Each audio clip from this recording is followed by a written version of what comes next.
El tema de esta predicación: nuestra obligación con Dios y el gobierno. Ese es el tema que corresponde a este pasaje del capítulo 22.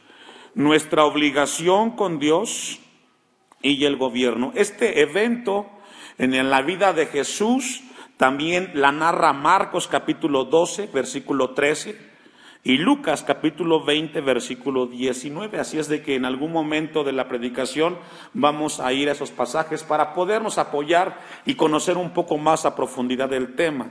Repito, Marcos 12, 13 al 17 y Lucas 20, 19 hasta el 26. Es un momento en el cual también nuestros evangelios narran este momento.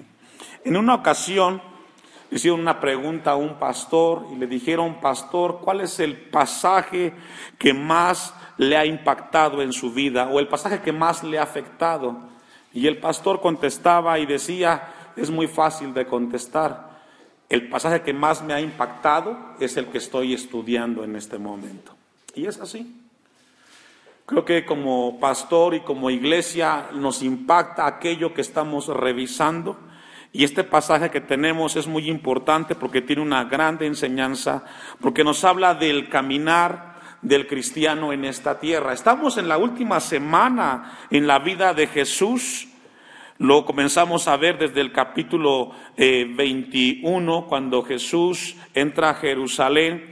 Pero hay un versículo muy importante en el pasaje que hemos leído, y es el versículo 21, donde Jesús dice: dadle pues al César lo que es del César y a Dios lo que es de Dios. Es un texto muy familiar que a veces conocemos y empleamos y acudimos a él cuando tenemos algún debate en cuanto a la vida cristiana, y muchos cristianos no logran entender a cabalidad el mensaje de ese versículo 21 del capítulo 22. Es un pasaje inclusive familiar para el que no es cristiano. Acuden regularmente a ese pasaje.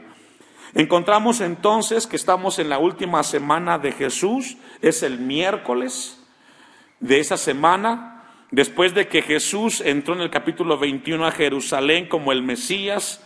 Posteriormente él va y purifica el templo el día martes, y nos encontramos en el día miércoles. Es el día en el cual nos encontramos de la vida de Jesús. Y después de que Jesús abordó 3 parábolas en las cuales habló del juicio de aquellos que no aceptaron o descuidaron la invitación de Jesús, encontramos la primera parábola en el capítulo 21, versículo 28. Encontramos otra en el 33, y el capítulo 22 inicia con otra parábola más, la cual nos habla acerca del juicio que estaba teniendo Dios para aquellos que habían sido escogidos por Dios, en el caso de los fariseos.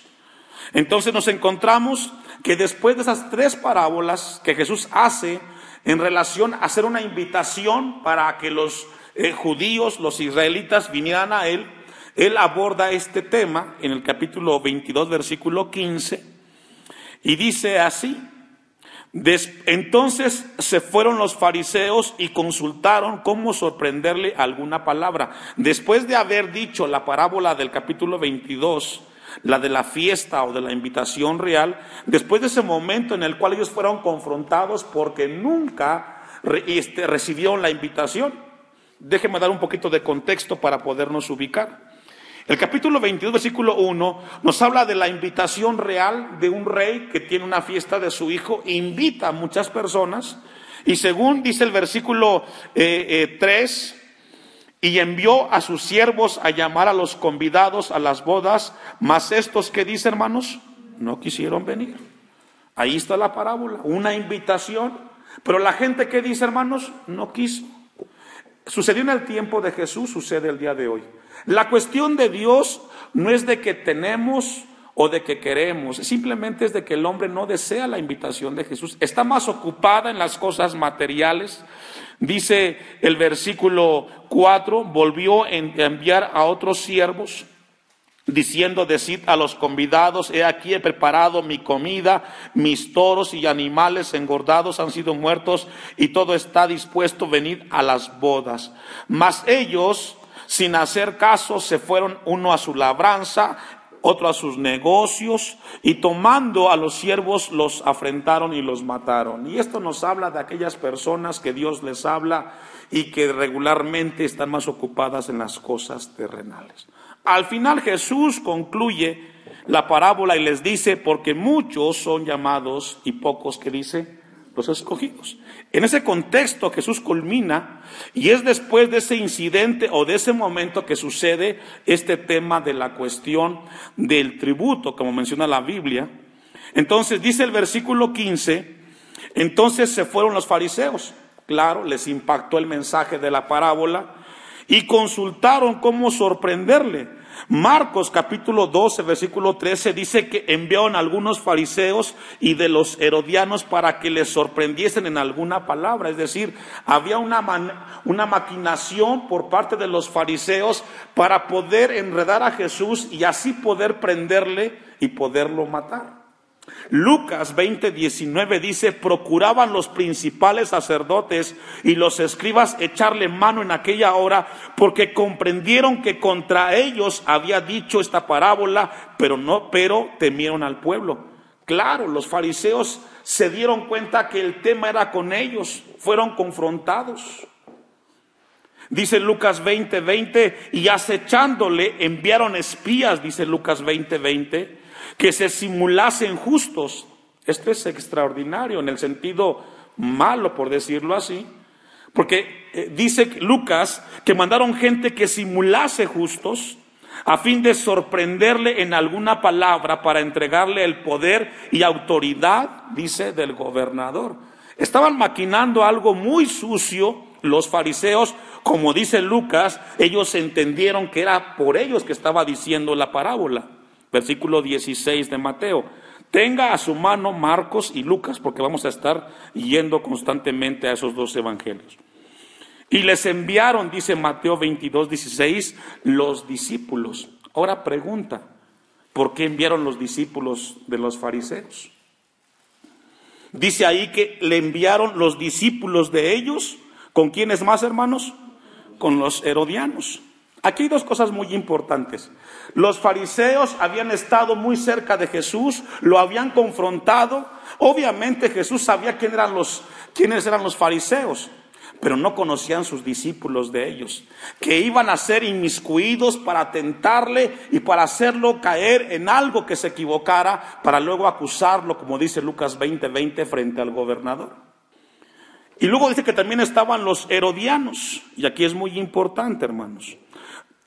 Déjeme darle un poquito de contexto, quiénes eran los herodianos, que menciona también Lucas 20:20. Los herodianos, hermanos, era aquel grupo de personas los cuales estaban a favor de Herodes. Los herodianos pertenecían a Herodes, por lo tanto no eran religiosos como los fariseos, sino eran identificados como gente política. Los herodianos eran representantes de Herodes y ellos venían desde la parte política y del gobernador de ese momento. Y la pregunta que surge, ¿por qué los fariseos mezclaron la parte política con la parte religiosa? Con el fin de tentar a Jesús.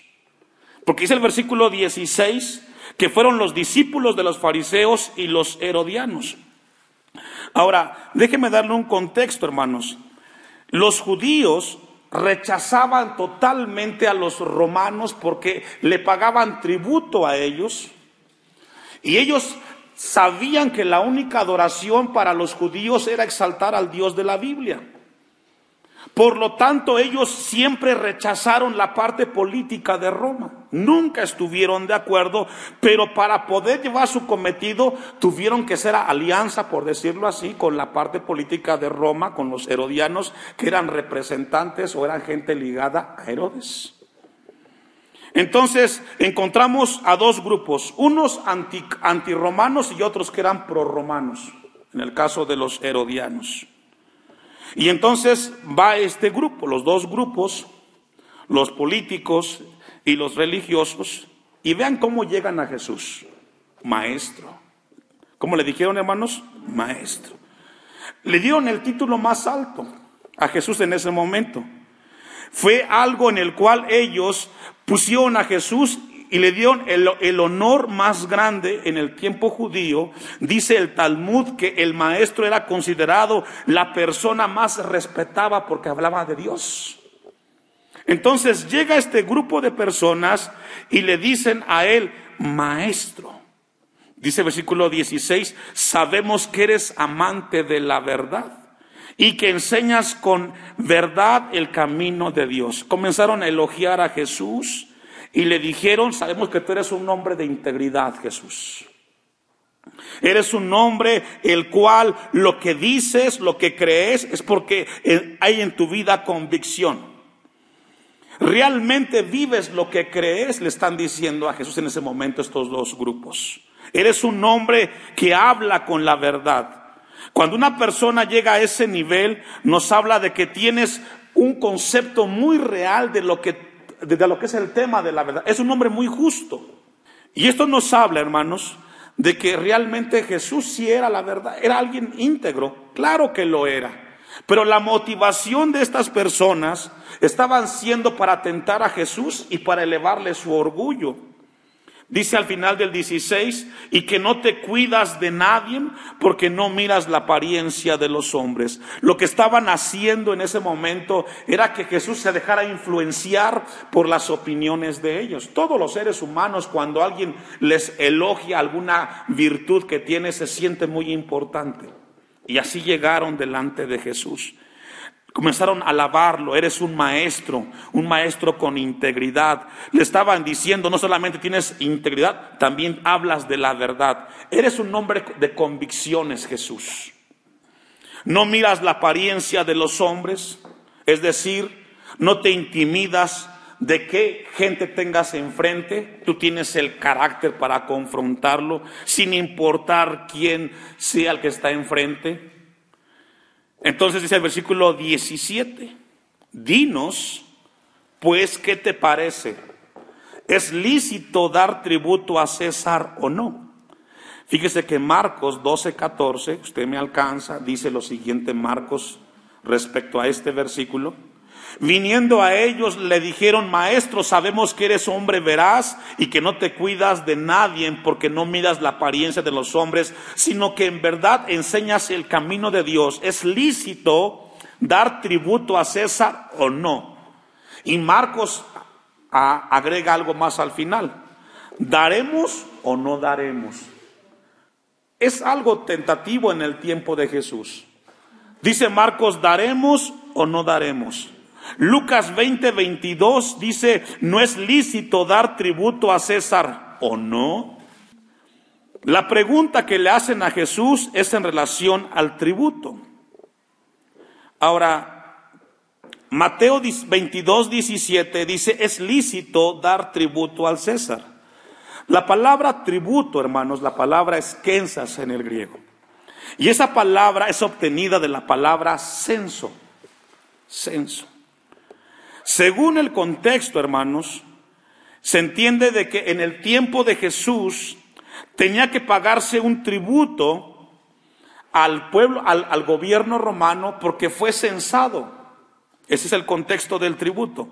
Había un impuesto el cual se pagaba por el censo.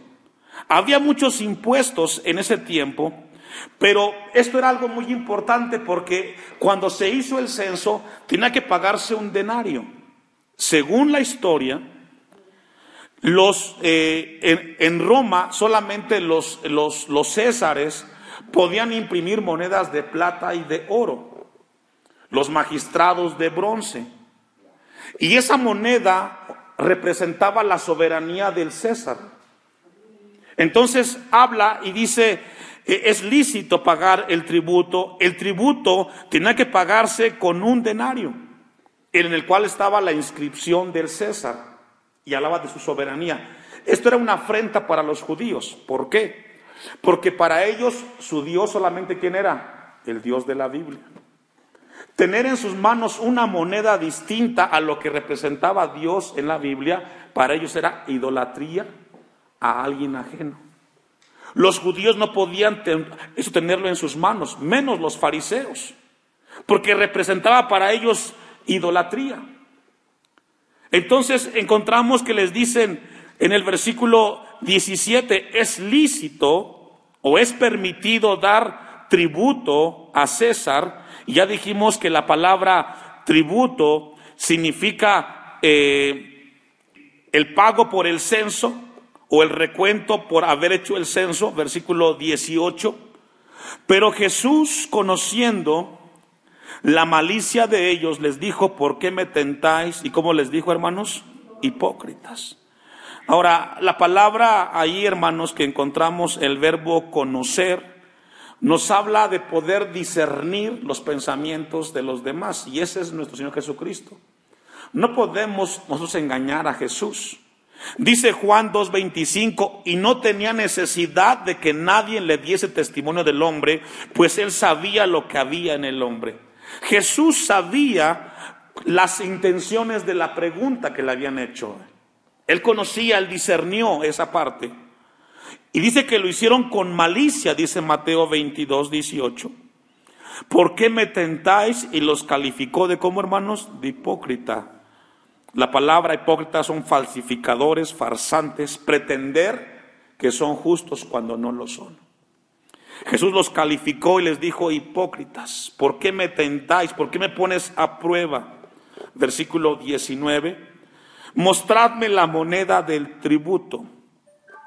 Marcos 12:15 dice: ¿de quién es esta imagen y la inscripción?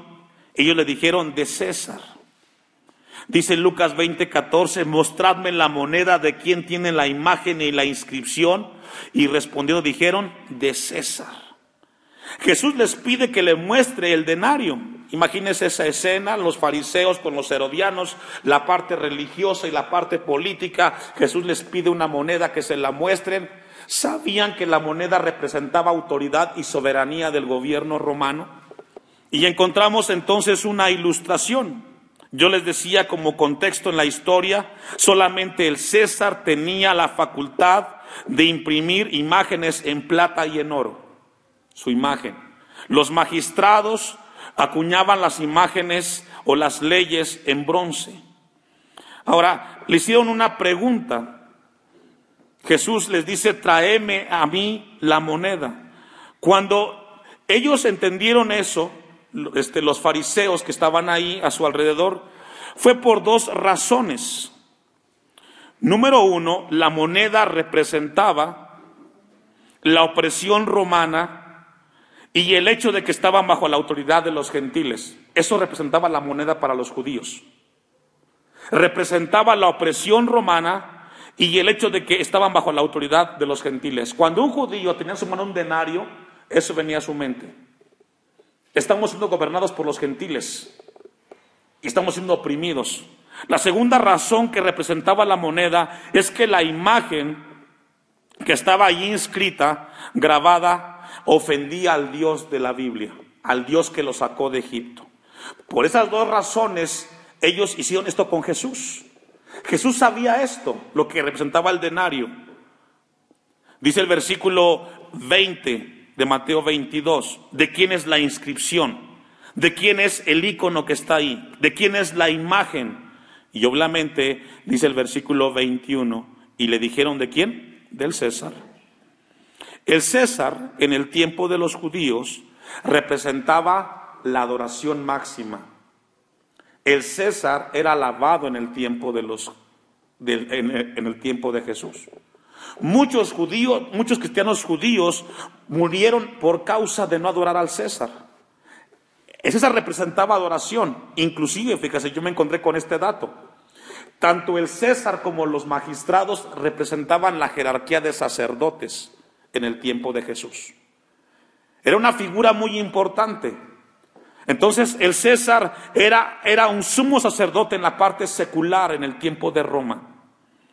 Le dijeron: es del César. Versículo 22 dice: y les dijo: dad. Ese verbo dar que encontramos ahí, hermanos, es una palabra muy complicada de decírsela en griego, pero la palabra significa pagar, devolver. Habla de una deuda. Una vez más, el verbo dar que encontramos ahí significa pagar, devolver, y habla de una deuda. Y lo que Jesús les está diciendo en ese momento acerca de darle al César, habla de una obligación, habla de una responsabilidad que no tienes elección porque eres parte de un gobierno. Y Jesús les dice, regrésale porque tienes una responsabilidad en el lugar donde vives y es el César. Devuélvele al César lo que es del César. Pero ¿sabes qué? Y dale a Dios lo que es de Dios. ¿Qué significa eso? Recordemos que en el versículo 17 a Jesús le preguntan, ¿es lícito dar tributo a César o no? ¿Es legal o no es legal? Pero Jesús les dice, tienes que devolverle al César lo que es de él. Tú eres parte de este lugar, aquí naciste, aquí creciste, tienes una obligación. Paga con tus obligaciones. ¿Pero qué crees? Dale a Dios lo que es de Dios. Ahora, ¿qué es lo que es del César y qué es lo que es de Dios? Al gobierno en el cual estamos aquí en México, nos piden a nosotros que nos comportamos con ciertas actitudes, porque vivimos en México. Y somos llamados como cristianos a obedecer las leyes en las cuales nos encontramos en este país. Pero darle a Dios lo que le corresponde a Dios es darle a Dios la adoración, escuche esto, y la obediencia que en su palabra nos pide. Ese es el mensaje del pasaje. A Dios tenemos que rendirle nuestra adoración. No podemos arrodillarnos y alabar al hombre, porque la alabanza y la adoración solamente es para el Creador. A Él ríndete, a Él búscale, pero con los gobernantes cumple tu responsabilidad. Y ¿sabe qué, hermanos? Esto nos lleva como cristianos a que somos llamados a obedecer las leyes. ¿Cuántos dicen amén? Es inconcebible que haya cristianos que se caractericen por desobedecer las leyes. Yo me brinco el alto. Yo me brinco la luz. Espérate. Devolverle al César es cumplir con tu obligación. Si hay leyes, hay que cumplirlas. Debe de ser el cristiano el que se caracterice honorablemente por ser el hombre que practica las leyes del país en el cual se encuentra. Tristemente no es así. Déjele, voy a explicar un poquito más este pasaje. Romanos capítulo 13. Darle al César lo que es del César es darle los beneficios que tenemos nosotros del gobierno. Hablemos desde la luz, el agua. Hay que pagar el agua. Hay gente que no paga el agua o no pagan la luz. Somos llamados a cumplir con las leyes. Dice Romanos 13:1, sométase toda la persona a las autoridades que dice, hermanos. Y allí se referencia a instituciones gubernamentales, hermanos. Si usted lee el versículo 1, dice sométase. No te está preguntando.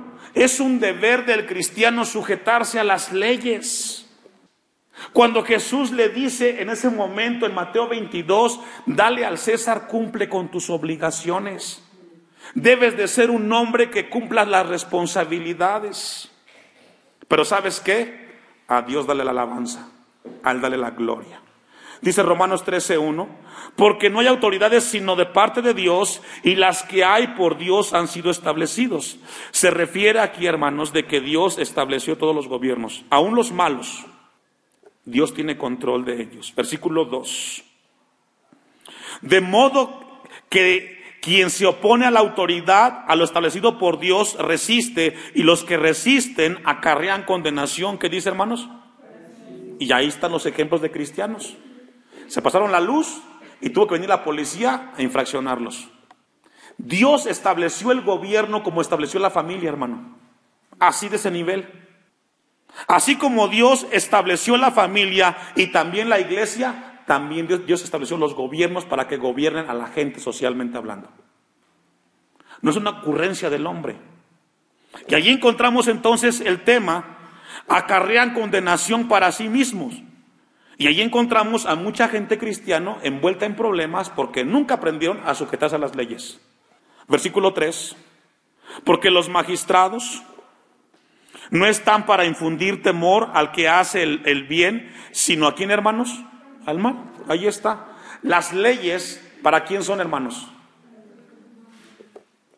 Ahora, cuando alguien la transgrede, efectivamente te van a ti a hacer que pagues. Versículo 6 para avanzar. Usted puede leer todo lo demás. Versículo 6. Pues por esto pagáis también los tributos, porque son servidores de Dios que atienden continuamente. ¿Qué dice, hermanos? Lo que está diciendo Romanos 13:6 es un deber pagar. Porque ¿sabes qué? Lo que tú estás pagando es para que tengas mejor servicio. ¿Queremos mejores servicios? Hay que contribuir, según la Biblia. Pedro, la primera carta, capítulo 2, versículo 13, aún más agrega del tema el apóstol Pedro en cuanto a darle al César lo que es del César y a Dios lo que es de Dios. Usted me alcanza, primera de Pedro 2:13, por causa del Señor, someteos a toda institución humana, ya sea al rey como a superior. ¿Por causa de quién? De Jesucristo. Versículo 14 de primera de Pedro 2:14. Ya los gobernadores, como por él enviados para castigo de los malhechores y alabanza de los que hacen bien.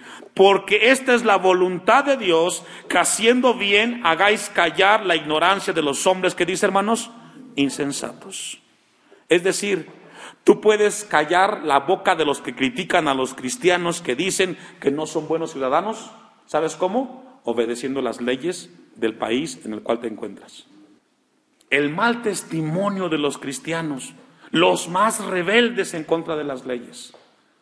La única manera como podemos callar a las críticas de los demás es siendo los hombres que obedezcamos las leyes, hermanos. Darle al César es cumplir con ello. Y darle a Dios es darle a Él toda la gloria. Vamos a ir concluyendo Mateo 22:21. Vamos a regresar rápidamente. Le dijeron de César y les dijo, devuélvele al César lo que es del César y a Dios lo que es de Dios. Es decir, nunca te atrevas a darle la adoración y la alabanza al gobierno que le corresponde solamente al Creador.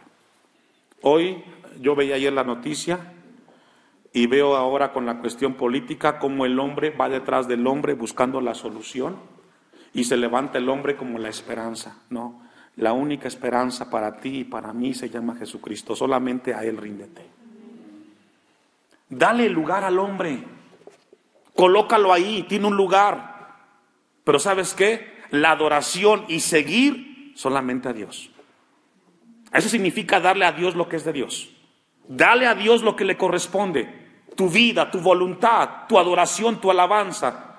Pero al hombre no lo pongas como el que te va a resolver la vida. Solamente Jesús nos puede ayudar, hermanos.